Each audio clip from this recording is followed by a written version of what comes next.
Chapter 2. The Storm.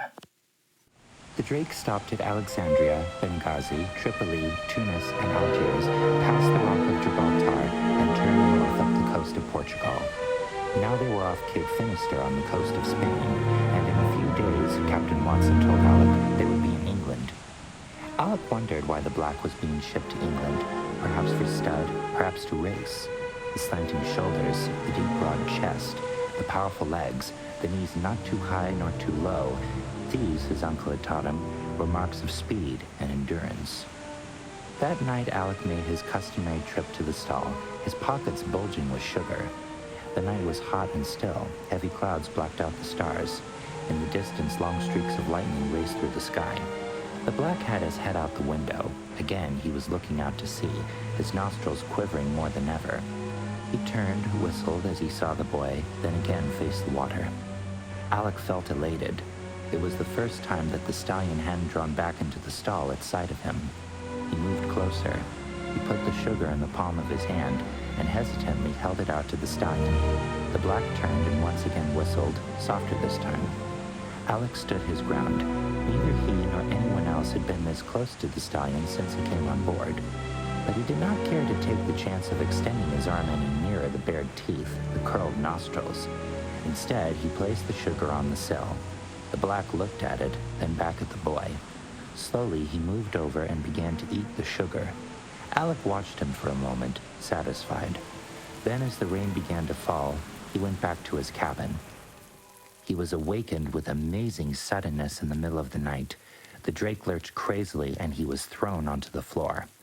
Outside, there were loud rolls of thunder, and streaks of lightning made his cabin as light as day. His first storm at sea! He pulled the light cord. It was dead. Then a flash of lightning again illuminated the cabin. The top of his burrow had been swept clear, and the floor was covered with broken glass. He put on his pants, shirt, and slippers and started for the door. Then he stopped. He into the bed, fell on his knees, and reached under. He withdrew a life belt and strapped it around him. He hoped that he wouldn't need it. He opened the door and made his way, staggering to the deck. The fury of the storm drove him back into the passageway. He hung onto the stair rail and peered into the black void.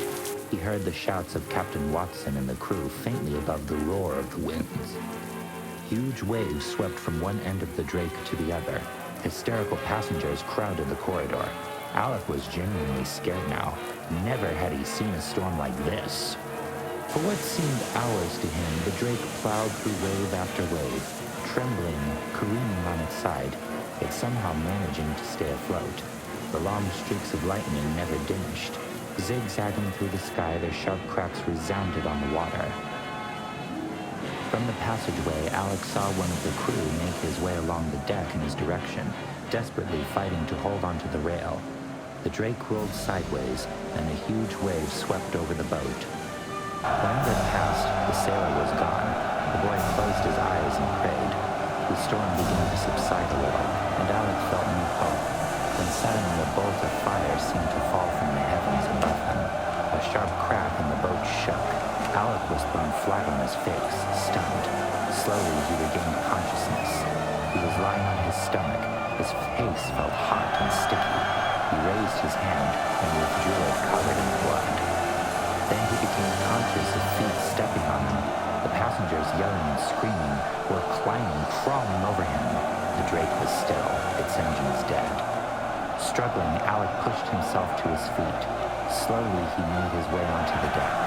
His startled eyes took in the scene about him. The Drake, struck by lightning, seemed almost cut in half. They were sinking. Strange, but what seemed the end so near. He should feel so cool. There were men in the lifeboats, and Captain Watson was there, shouting directions. One boat was being lowered into the water. A large wave caught it in the side and turned it over. Its occupants disappeared beneath the water. The second lifeboat was being filled, and Alec waited his turn. But when it came, the boat had reached its quota. "Wait for the next one, lad," Captain Watson said sternly. Put his arm on the boy's shoulder. Alec did his best to smile.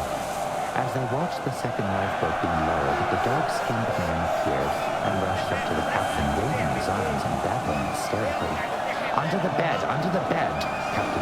shouted at him. Then Alex saw the man had no lifeboat. Terror in his eyes, he turned away from the captain toward Alec. Frantically, he rushed at the boy and tried to tear the lifebelt from his back.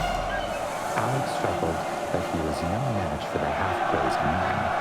Then Captain Watson laid his hands on him and threw him against the rail. Alex saw the man's eyes turn to the lifeboat that was being lowered. Before the captain could stop him, he was climbing over the rail. He was going to jump into the boat. Suddenly, the drake lurched. The man lost his balance and, screaming, fell into the water. He never rose to the surface. The dark-skinned man was drowned. Immediately, Alec thought of the black. What was happening to him? Was he still in the stall? Driven by an irresistible impulse, Alec fought his way out of line and toward the stern of the boat. If the stallion was alive, he was going to set him free and give him his chance to fight for life. The stall was still standing. Alec heard a shrill whistle above the storm. He rushed to the door, lifted the heavy bar, and swung it open. For a second, the mighty hoof stopped pounding, and there was silence. Alec backed slowly away.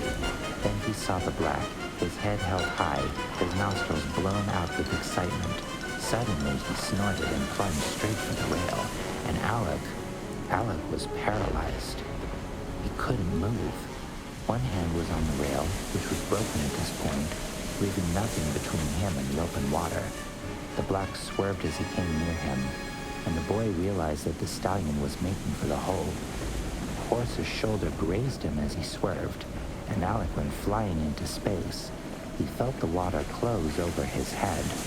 When he came up, his first thought was of the ship. Then he heard an explosion, and he saw the drake settling deep into the water. Frantically, he looked around for a lifeboat, but there was none in sight. Then he saw the black swimming not more than 10 yards away. Something swished by him, a rope, and was attached to the black's halter, the same rope that they had used to bring the stallion aboard the boat, and which they had never been able to get close enough to the horse to untie. Without stopping to think, Alec grabbed hold of it. Then he was pulled through the water, out into the open sea. The waves were still large, but with the aid of his lifebelt, Alec was able to stay on top. He was too far gone now to give much thought to what he had done. He only knew that he had his choice of remaining in the water alone or being pulled by the black.